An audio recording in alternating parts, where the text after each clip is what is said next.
Hi guys, welcome back to Mama SOJ vlog. How are you guys doing? If you are new here, you are welcome, and if you are a returning subscriber, God bless you as you always come back to watch my video. My people, wonder shall never end. My people, now different thing they happen. My people, no be small thing. My people, and I know say as the news the hot now, so they carry and call you to share together with honor. All right, my people, make we go watch the video. Make una see what really they happen for inside the video. My people, why is it not happening? Nílẹ̀ Yorùbá, why? Ààrẹ Ọ̀nà Kakanfò ti wá. Ẹ lè ṣígun lásìkò yìí. Ṣùgbọ́n nǹkan tẹ́ lè ṣe fúnlẹ̀ Yorùbá tí wọ́n tiẹ̀ fi mọ̀ pé wà ńbẹ̀ tí wọ́n tiẹ̀ fi feel impact yín lásìkò tiyín. Ẹ má gbàgbé o. Wọ́n ní ọba tó jẹ tìlú tòrò. Ayé ò ní gbàgbé tó dẹ̀ jẹ náà tó tún fọwọ́ kejì mú. Ayé ò ní gbàgbé ẹ̀. Ẹ rí i pé lórí bíi asọ láìmọye ìgbà wípé gbogbo àwọn yèyé dára kìnnì kan tẹ́ni ológo gbogbo wọn tó ń bú àwọn àgbààgbà Yorùbá àwa condemn we don't allow that wípé it's not acceptable in our culture, it's not acceptable in Yoruba land, and we agreed with that, we totally accept that, but not to the extent wípé nígbà tí odidi Ààrẹ Ọ̀nà Kakanfò ẹ wá ní nǹkan, let me call it just a minor. Yes, to you. I'm not talking about age. Níbi tá a bá dé yìí. Mi ò sọ̀rọ̀ nípa age. Ṣùgbọ́n nípa ipò tí Olódùmarè tò yín sí nílẹ̀ Yorùbá. Nípa àyè tí Olódùmarè fi yín sí nílẹ̀ Yorùbá. Ẹ ju gbogbo tẹ́ ń ṣe ìlọ. Ẹ ju gbogbo tẹ́ ń ṣe ìlọ. Ẹ wá gbọ́ mi. Bí wọ́n bá ń bú ẹ̀yin nísìn tí ẹ wá rán gbá, ẹ wá rán àwo, ẹ wá rán àwọn èèyàn, ẹ kọ́ lọ máa sáàbù lẹ́tà lọ́ọ̀yà lórí kíni.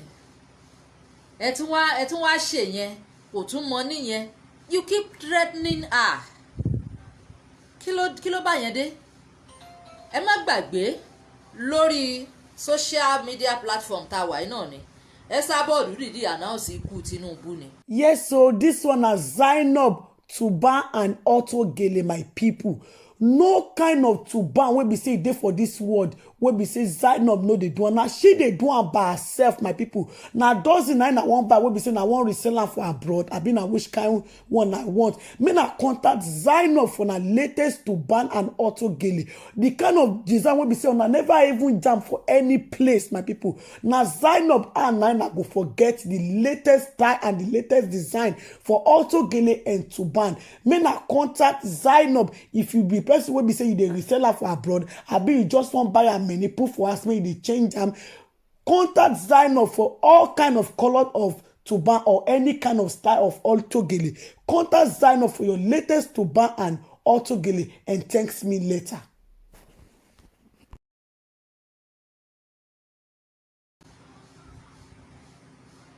Tinubu ò mà torí ẹ̀ lọ dẹ̀yàn mu àbí ṣé tí wọ́n bá fẹ́ gbé wọn mọ́bi tó wà ní àbí wọn mọ́bi tó ń gbé. Tinubu sì lágbára jù yín lọ nílẹ̀ káàárọ̀ òjìrè tó mọ́ lónìí, àbí ká sọ pé ní gbogbo ilẹ̀ Yorùbá, ká tún kúrò nílẹ̀ Yorùbá ká tún fò sílùú míì. Tinubu sì lágbára ó sì lẹ́nu jù yín lọ. Ara ń tà ń wí rèé o, ara ń tà ń sọ rèé o, wípé ilẹ̀ Yorùbá nation tá là ń kóra wa lọ yìí nígbà bá débẹ̀ tán ṣe bẹ́yìn tá ń lọ bá ń bẹ̀ náà ṣe bẹ́yìn náà rèé, àbí ṣe bẹ́yìn tẹ́ máa dípò bẹ̀ náà mú rèé. Akẹsẹ̀ kan bodò ní ìsìn Ọ̀ọ̀ni ti ń fà á. Bá a bá wá kó méjèèjì sí ẹ̀rí pé tí wá bá wa kélé gbé wa nu. Ẹ ti gbàgbé láyé ọjọ́ tí tá a fi gbálẹ̀ hárí. Bá ti ń jẹun tiẹ̀ báyìí, a bá ti yọ̀ gbálẹ̀ báyìí kélé gbé gbogbo ọ̀ràn Yorùbá nìyẹn bá ìtẹ̀lé wọn. Nítorí pé ìṣe tẹ̀ ń ṣe gan kò tiẹ̀ proof fún èmi. Ẹ jẹ́ kí n sọ pé fún àwa ní ìmọ̀ Yorùbá that you are mature to be a leader in the Yoruba land. Yes, mo mọ̀ nǹkan tẹ́ máa fi dá mi lóhùn. Ẹ fi dá mi lóhùn pé ọ̀pọ̀lọpọ̀ sọ pé Ìbà Gani Adams ò pọ̀ sí ẹbí kò pọ̀ sí, àbí Ìbà Gani Adams ò mọ̀ sí, àbí bẹ́ẹ̀ kọ́. Ṣùgbọ́n ẹ mọ̀ nǹkan táwọn ọmọlẹ́yìn yín ń dánwò àti gbogbo ẹ̀yin oníṣẹ̀ṣe rádaràda náà tẹ́ ẹ̀ nírònú. Oh my good God. Ẹ̀yin oníṣẹ̀ṣe tó jẹ́ pé ẹ kàn ń dójú tira yín, ẹ kàn ń yẹ̀yẹ́ ara yín ni because ẹ lè yẹ̀yẹ́ ẹ̀ṣẹ̀ṣe. ẹ kàn ń yẹ̀yẹ́ ara yín ni ẹ wá ń gbé gbá ẹ wá ń gbé àwẹ̀ ẹ yẹ̀yẹ́ dára ẹ ní ṣe kinní kan ṣẹ́yìn lọ́lọ́ọ̀ ni ṣẹ́yìn lọ́lọ́ọ̀ ni kò sí ẹnìkan tó lè yọrun kan lórí èèyàn tọ́lọ́run ò bá lọ́wọ́ sí so kẹyẹ brag kẹyẹ halẹ̀ kiri wọ́n lọ threaten ẹ̀ nílùú ibi tó wà ẹ̀ tún ṣe yẹn níwọ̀n oríṣiríṣi threatening ló ń jáde why ṣé ó tún yẹ kí ìran Yorùbá yàtọ̀ sí pé ká gbára wa nímọ̀ràn yàtọ̀ sí pé ká sọ pé lágbájá ṣe nǹkan tí ò dáa o ẹ̀jẹ̀ á bá wí ṣó yẹ kí ìran Yorùbá tún máa pe Yorùbá níjà ni ṣó yẹ kí ìran Yorùbá kó tún máa pe Yorùbá lógun ni ẹ rí ibi tẹ́ ẹ fi sí wọn á lọ́lọ́ mú wọn àbí ká kúkú sọ pé bóyá wọ́n rán ẹ̀yìn náà ni wọ́n lọ́rọ̀ òkì tóbi ká fọ̀bọ̀ ẹ̀bù Ìbà Gani Adams bóyá ká sọ pé wọ́n rán ẹ̀yìn náà ni ipe tó lásìkò yìí oyin tẹ́ lè dálẹ̀ nìyẹn o yes kì í ṣe gbogbo wa la jẹ́ part of Yorùbá nation but let them keep doing what they are doing kò sí nírẹ̀ láti tako ẹnìkan ọdún tó ti dá vigilante lẹ̀ àbí ọdún tó ti dá vigilante lẹ̀ tó ti ń pariwo ìjọba máa gbà á ẹ dáwọ́ ẹ sọgbá ní ìjẹta ni èmi àti ọkọ mi ń lọ bàbá mu nígbà táwa dáàrin kan àwọn tí wọ́n ti jọ old vigilante rí ẹ bá ní ó ga ò ṣẹ̀ṣì wà níbi ó ní vigilante kí náà fi ń ṣe kí náà ṣe ń bẹ̀ náà wá kìròyìn ọ̀hún bọnu ìpè ńgbà tán bá ṣe wọ́n máa wọ́n á ní ó yá o oníkálukú 5,000 o ìjọba ti fẹ́ gbà á wọ́n tiẹ̀ ti gbà lọ́wọ́lọ́wọ́ báyìí láti lè jẹ́ kẹ́ ẹ wà approve kí náà fi ṣe náà wọ́n fi gbowó lọ́wọ́ gbogbo èèyàn ni àìmọye ẹni tán tún rán lọ sóko padà sí 0 level nígbà náà dòní ṣèjọba tẹ́wọ́ gba vigilante lọ́wọ́ wọn àwọn ọ̀ràn kan náà sì fi ń jẹun ẹ wá kàkọ́lẹ̀ kan ọ̀pọ̀lọpọ̀ tó wá ń pariwo nísìn ọ̀pọ̀lọpọ̀ tó ń gbé nísìn àwọn gangan kọ́ ni wọ́n àwọn gangan kọ́ ni wọ́n ní àwọn gangan kọ́ ni wọ́n fẹ́ jèrè iṣẹ́ yìí ẹ má jẹ́ ká parọ́ fúnra wa they are doing it àwọn ọ̀ràn míì ló ń bọ̀ wá jẹ́ because vigilante nìsín gbogbo àwọn tán jọ bẹ̀rẹ̀ wọ́n ti ṣá wọn sẹ́gbẹ̀ẹ́ gbogbo àwọn bàbá tán lè fi gídígò kọ́hó wọ́n ti yọ wọ́n ní setting mọ́ tán fi wọ́n ṣe ni ọdẹ ojúlé náà fi wọ́n ṣe báyìí wọ́n á wá san èlò náà san fún wọn lóṣù bóyá 25 bóyá 30,000 tó bá gbowó jù nú wọn ló gba 40,000 ẹ̀dẹ̀ wo ìyà tán fi wọ́n jẹ ó yá o training kan tún yá o lọ́gbà NSCDC àwọn kí náà ń pè wọ́n kí làwọn gúgúrú defence kí làwọn civil defence kí lorúkọ tán ń jẹ́ wọ́n á ti lọ ṣe training ó yá wọ́n ti fẹ́ ṣe training kan fún wọn wọ́n á ti gbowó lọ́wọ́ wọn wọ́n á tún raṣọ lọ́ra yìí bẹ́ẹ̀ náà ni Yorùbá nation rí láwọ́ tá a wà yìí ká mọ̀ tanra wa ṣùgbọ́n síbẹ̀síbẹ̀ ní tí oníkálukú bá ń sọ tẹ́ ẹ̀ bá lè bá wọn dá sí ẹ̀ ṣe tún má gbógun ti àwọn tó ń ṣe yes tó bá ṣe nǹkan tí ò dáa you can come out like this kẹ́yìn náà sọ pé nǹkan tí lágbájá ṣe ò dáa nǹkan tí lágbájá ṣe ò dáa ẹnu ẹ̀ yàmàyàmà ẹnu ẹ̀ pẹ̀pẹ̀ ó funfun bíi kinní kan yes ẹ sọ ẹ dẹ̀ kú òun bẹ̀ tó bá lè ṣe pé àwọn èèyàn yín náà lẹ fẹ́ràn ni kí ló wá débi pé ẹ wá ń tírẹ́tì nára yín ẹ sáàbù ẹ̀ nídìí ìwé lọ́ọ̀yà kò tó yín ẹ̀ràn àwọn èèyàn lọ́kàn lọ́ máa ṣọ́ kán lọ́ máa àtáàkì ẹ̀ kò tó yín the next thing tẹ́ tún wá lè ṣe òun náà ni wípé ẹ tún wá lọ bẹ àwọn ìyá kan lọ́wọ́ ẹ̀ àwọn rèé ìyún gan ló ti ẹ̀dùn mi jù àwọn rèé o.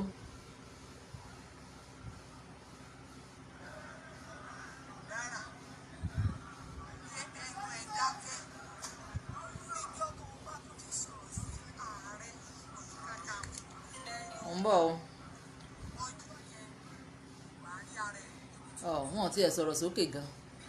ẹṣin tẹ́ bá tiẹ̀ ti rí wọn ẹ máa rántí àwọn àjẹ orí Facebook àwọn rèé ẹ rí wọn àwọn àjẹ Facebook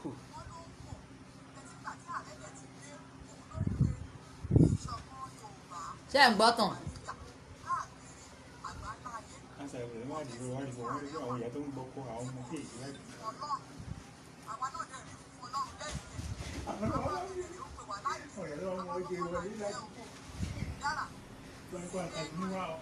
mo rò pé ń gbọ́ wọn bẹ́ẹ̀ yẹn àwọn àjẹ́rèé o ṣé ẹ mọ̀ pé irú àwọn ìyá yìí orúkọ wo ni ká fún wọn ná ẹ máa bá ń fún wọn lórúkọ tó bá wá sí yín lọ́kàn ẹ̀yin náà wò ó èmi ò tiẹ̀ mọ̀ wípé Ààrẹ Ọ̀nà Kakanfò lè stoop so low to this level mi ò mọ̀ pé lè bílítù lára yín to this level tí àwọn kan wá ń jáde àwọn àjẹ́ kan ló wà lẹ́yìn yín àṣọlọ́ nǹkan ló wà lẹ́yìn yín.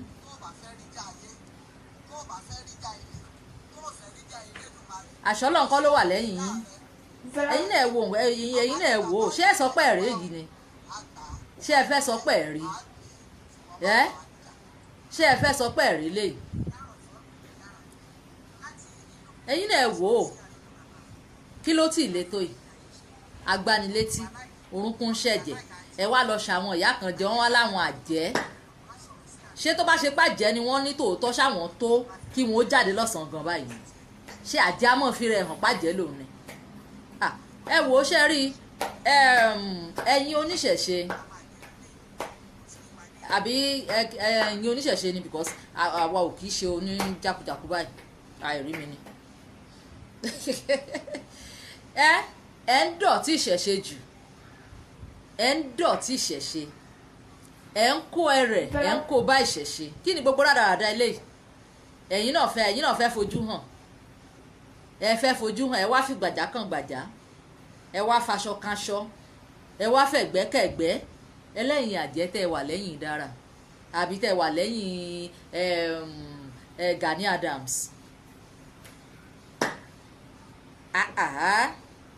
ẹ̀yin náà wò ó kí n gbogbo rádaràda ṣé ẹ ti sọ gbogbo ẹ̀ di Nollywood báyìí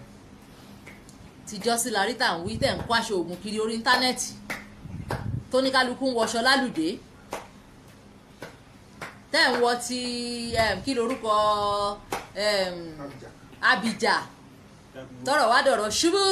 mi ò ṣubú ẹ ti mọrú àwọn fíìmù rádaràda bẹ́ẹ̀ yẹn ẹ tún wá heart real life heart real story ó tún wá jẹ́ àwọn fíìmù rádaràda àwọn fíìmù tọmọdé máa fi ń ṣeré tí wọ́n ó yá ṣubú lulẹ̀ mi ò ṣubú lulẹ̀ wàá kú mi ò kú ẹ worú acting jakujaku tẹ̀ ń bá kiri gbogbo ẹ̀yin tẹ̀dẹ̀ káṣọ kọ́rùn gbà náà ẹ̀yin dà ẹ̀ ní lógò ẹ ti gbàgbé Àyìnlá Ọmọwúrà ní àwọn dà wọn ò ní lógò àwọn dà ok Arúnà Ṣọlá ni àwọn dà wọn ò dá dán mọ̀ ẹ̀yin dà nísìn ṣé bá pariwo ń gbà náà a ní gbogbo tẹ̀ ń kó kọrin gbogbo tẹ̀ ń kó kọrin ìṣẹ́jú kan lójú máa bàjẹ́ ìṣẹ́jú kan lójú máa bàjẹ́ òun wá dà gbogbo ẹ̀ dà nísìn ṣé ẹ rí tẹ̀yìn ìyá iná tẹ́ ẹ bá láwọn ọmọ ó yẹ káwọn ọmọ yín la yín dì ó yẹ káwọn ọmọ yín la yín dì pé irú rádaràda wo lẹ bá kà mí ìmọ̀ pé ẹ mọ lẹ́fìtì nǹkan tẹ́ ẹ ṣe yìí mí ìmọ̀ pọ́n sì máa padà sọ̀kò mí ìmọ̀ pé ẹ mọ̀ pọ́n sì máa padà sọ̀kò pa yín ládùúgbò ni mí ìmọ̀ pé ẹ mọ̀ pé ńgbà tẹ́ ẹ bá kọjá ládùúgbò ọjọ́ kan tí ọmọ kan bá ṣèṣì kọsẹ̀ tó ṣubú sí gọ́tà wọ́n ó padà sọ yín lókùtà pa ni kí ni gbogbo rádaràda tá à ń bá ka yìí èlè lò lórí bóyá gbogbo tí wọ́n hà fún yín nìsín ẹ̀yin mélòó ẹ̀yin 25,000. 25,000 wọ́n á wá hà fún yín gbogbo ń tẹ̀ fi wá ṣèrànù tẹ̀ ṣe lórí íńtánẹ́ẹ̀tì rẹ̀ gbogbo ń tẹ̀ fi wá ba àwọn ọmọ yín lójú jẹ́ rè gbogbo ń tẹ̀ fi wá ba ìran yín lójú jẹ́ rè because in tó wà ń bì ẹ má jẹ́ kí n tàn yín o in tó wà ń bì ẹ tí mọ̀ yí pé àrọ́mọdọ́mọ yín ò bára nù tẹ́ ṣe lórí ibi tẹ́ fi há àrọ́mọdọ́mọ yín ó máa bá ìranù tẹ́ ṣe kalẹ̀ yìí kí ni pírọ́blẹ́mù yín ẹ̀yin náà wò ẹ wá faṣọ kanṣọ ẹ fẹ̀gbẹ́ kẹ̀gbẹ́ àwo nìyín náà àti kí tí wàá nẹ gbogbo ẹ̀yin tẹ̀ ń fọ́ gbogbo ẹ̀ lójú pọ̀ náà nìyẹn tẹ̀ ń jẹ́ kó dàbí ẹni pé bóyá nǹkan burúkú ni wọ́n ń ṣe ń bẹ̀ tẹ́ ẹ sáwó di nǹkan ọ̀bàjẹ́ tẹ́ ẹ jẹ́ káwọn èèyàn máa sọ oríṣiríṣi káàkiri ṣé rádaràda tán ni ẹ máa fi ṣe rè bí Gani Adams bá tiẹ̀ wá jọmọ yín in fact gbogbo àwọn ọmọ yín bí tán bá wọ ó yẹ kán dọwọ́ bojú ni, ó yẹ kí wọ́n dọwọ́ bojú ni. bẹ́ẹ̀ mi bá nírú yín níyà màá kọ́ yín níyà mi ò tiẹ̀ ní bá yín ṣe mọ́ láéláé nítorí pé dójú ti nini yín ẹ̀yin akẹ́rẹ̀bá Yorùbá ẹ̀yin akẹ́rẹ̀bá wo. nǹkan tó máa ń tún mi lọ́rọ̀ ọ̀pọ̀ àwọn ìgbà ni tó máa lọ bẹ́ẹ̀ nìkan pé àníṣe kí ní kòkòrò tí kì í kàn ẹ̀ kí ni ẹgbẹ́ lórí méjì. nígbà tí ọ̀rọ̀ ti wà ńlẹ̀ Ìbà Gani Adams tó bá ṣe pé ẹ̀yin lágbára lóòótọ́ ni tó bá ṣe pé bí wọ́n ṣe ń pariwo páwọn wà lẹ́yìn yín ṣé wọ́n ṣẹ̀ nídìí kí wọ́n wá display ara wọn lórí íńtánẹ́ẹ̀tì ni abẹ́ ìwà gbà mí ni tó bá ṣe pé lóòótọ́ ni tẹ́ ẹ sọ pé ẹ ní tó bá ṣe pé ó dá yín lójú tó bá ṣe pé agbára Yorùbá tẹ̀yìn ń lò lóòótọ́ tó bá ṣe pé ó dún kò yẹ kẹ́ ẹ dọ́dọ̀ dára kẹ́ tó ránṣẹ́ sí kò yẹ kẹ́ ẹ tiẹ̀ send lẹ́tà kò yẹ kẹ́ ẹ ṣe máa wá gbèwé lọ́ọ̀yà. Imagine you call yourself Ààrẹ Ọ̀nà Kakanfò of the whole Yoruba land and you are doing this rubbish. Tẹ́ ẹ̀ bá rẹ̀ ní sọ fún yín this is rubbish, total rubbish. ẹ̀ ń dojú ti agbára ilẹ̀ Yorùbá ẹ̀ ń jẹ́ kí wọ́n rò pé kò tiẹ̀ sí nǹkan kan nílẹ̀ Yorùbá mọ́ ẹ̀ ń jẹ́ kí wọ́n rò pé bóyá agbára Yorùbá òun gan bóyá ẹ tiẹ̀ ti ṣe gbogbo ẹ̀ bálabàla bẹ́ẹ̀ ṣe ń ṣe bóyá ẹ ti sọ́ dìdàkudà bẹ́ẹ̀ ṣe ń ṣe yìí ni ẹ̀ ń dojú ti ìran Yorùbá because you are a set of useless people doing useless things. bí dára bá bu yín ẹ̀ deserve ẹ̀ because ojú yín ni tí ìran Fúlàní tó ṣe ń kó Yorùbá tán ṣe ń gbé wọn pa ojú yín ni wọ́n ṣe sọ gbogbo ìran Yorùbá dẹrú ojú yín ni gbogbo àwọn ìran Yorùbá ṣe ń kérora lójoojúmọ́ and you sat there because you are satisfied with your own life nítorí pé yín jẹ ẹ̀yin mu sálárì tí yín ò dín ṣebí ìjọba ń sanwó fún yín ẹ̀ẹ́dẹ̀ tó wá mọ àwọn orí olórí tẹ́ fi há sí para káàkiri tí ẹ̀ ń gbowó lórí wọn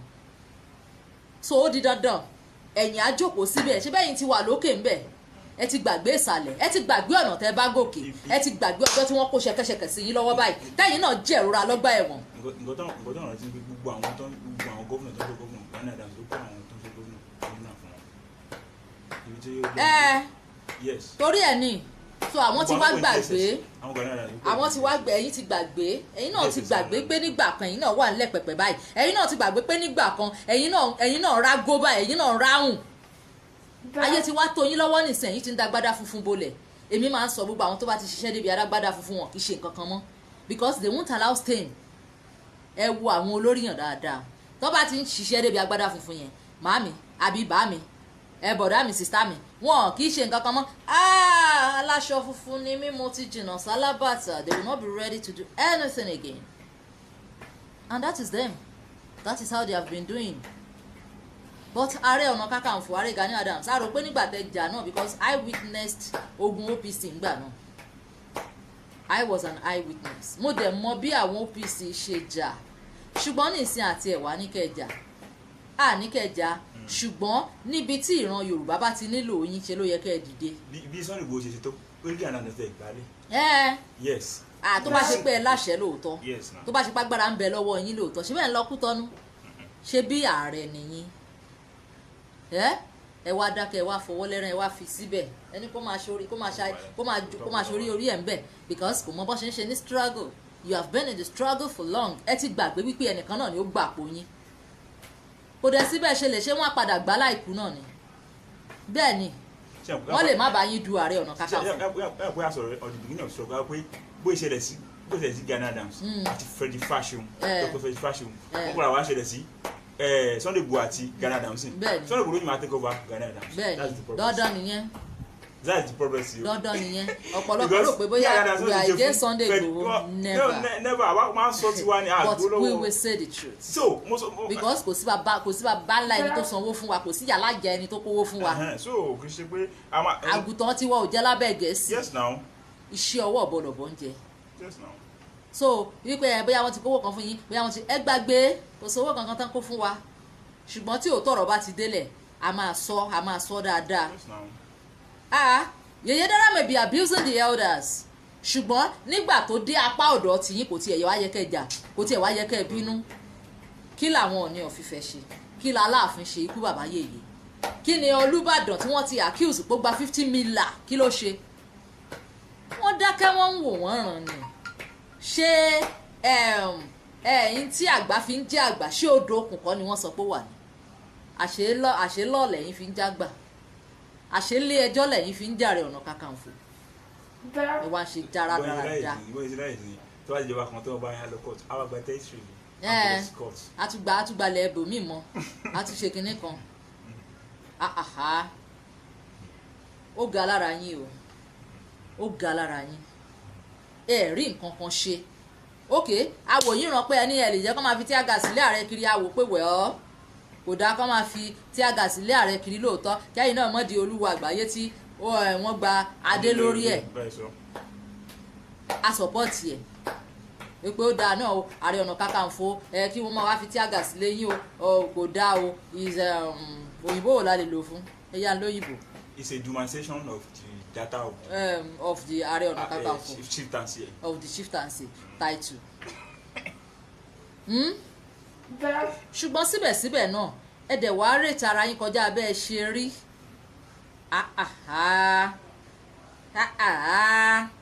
Ààrẹ Ọ̀nà Kakanfò ẹ mọ̀jà parúkọ yín dá mọ̀ pé kò í pẹ́ sí mi lẹ́nu àwà nígbà táwọn alligator ẹ ti gbàgbé àwọn agitators nígbà Ọlọ́run fún mi lórúkọ wọn ó sọ́dọ̀ alligator so kò ń le o ẹ dẹ̀ wá mú agbára torí pé Olódùmarè ti wá gbé yín sípò kan ipò tẹ́yìn go mọ̀ pé lè dé tẹ́ẹ̀kan bára yín bẹ̀. àwọn tó máa ń lò ìlà oníṣẹ̀ṣe àwọn oníṣẹ̀ṣe kan ló kó ẹrẹ̀ bá Sunday Igboho. àwọn ni. bẹ́ẹ̀ni àwọn oníṣẹ̀ṣe ló kó ẹrẹ̀ bá Sunday Igboho. àwọn ni kó ẹrẹ̀ nítorí tí ń kó ẹrẹ̀ bá Canada kí Adams kìlọ̀ fún àwọn oníṣẹ̀ṣe. ẹ kìlọ̀ fáwọn ọmọ ẹ̀yìn yín because mo mọ̀ pé nǹkan tẹ́ máa sọ náà nìyẹn pé àkúkú mọ̀ sí mi ò mọ gbogbo nǹkan tó ń ṣe mi ò bá wọn mọ̀ I don't know anything about it I love your grammar because àbí wọ́n máa ń spoke tẹ́ bá bẹ̀rẹ̀ sí ní spark ní ìsìn tẹ́ bá bẹ̀rẹ̀ sí ní spoken but still you have to correct those under you have to call them to order ẹ pè wọ́n rádaràda nọ́mbà kiri nonsense. kọ́ lọ withdraw ìwé ẹjọ́ tán ti kọ́ lọ withdraw kọ́ lọ withdraw ilé ẹjọ́ àti àwọn ẹlẹ́yẹ ẹ ṣe jàre ilé ẹjọ́ àti àwọn ẹlẹ́yẹ lágbára wọn kí lẹ fi wá jàre Ọ̀nà Kakanfò àṣẹ tí ẹ lé Ààrẹ Ọ̀nà Kakanfò so ẹ̀yin náà bóyá ká sọ mi ò sọ pé ẹ wà involve in murder o ṣùgbọ́n bóyá ká sọ pé téèyàn kan bá ti ṣe ẹ̀yìn bóyá nǹkan tẹ máa ránṣẹ́ bóyá ṣe lè máa ránṣẹ́ kú sí wọn. bàbá dé Yorùbá Nation Ààrẹ Ọ̀nà Kakanfò yín mọ̀ rèé irú àwa ẹlẹ́nu fẹ́lẹ́fẹ́lẹ́ bíi gba wàrà yìí wọ́n á kàn gbẹ́sẹ̀ lé wa ni wọ́n á yà sọ wá dẹrú ọba àbí. ààrẹ máa rántí pé ẹ̀yin ẹlẹ́nu fúlẹ́fúlẹ́ yìí ṣebí ìwọ yìí ni kò sọ fún mi pé. èmi ààrẹ owó ẹwọ́ abá mi. ààrẹ kí ni yín ganan ẹ wò ó gbogbo ẹni tó bá ti gbé rẹ̀ sípò kan tó bá ti wá bẹ̀rẹ̀ sí ní gbé rẹ̀ ìgájọ́ lọ́n lọ ẹjẹ́ á sọ fún pé kò tó nǹkan kan ẹjẹ́ á sọ fún pé kò já mọ́ nǹkan kan ẹ dẹ̀ wá sọra yín di bàbàrà. ààrẹ náà fẹ́ wọ íńtánẹ́ẹ̀tì. kí ló ṣe ààrẹ wa tó kún blọọgù sí. ó wà òkè àwa tẹ̀ máa wà interested inú ẹ̀ táàrẹ wa bá di blogger Ààrẹ Ọ̀nà Kakanfò akutiri àwọn ọba orí íńtánẹ́ẹ̀tì tó bá Ààrẹ Ọ̀nà Kakanfò wa náà bá dorí íńtánẹ́ẹ̀tì. My people, na the video na new watch finish. So my people, una see wetin happen for inside the video, my people. All right, my people, I would like to end the video for you. Make una let me know wetin una think for the comment section, and if una never subscribe, make una subscribe so that I no go miss any latest gist wey I dey upload. Una bye bye till I come on our way next time. Bye guys, rest my next video. Bye guys.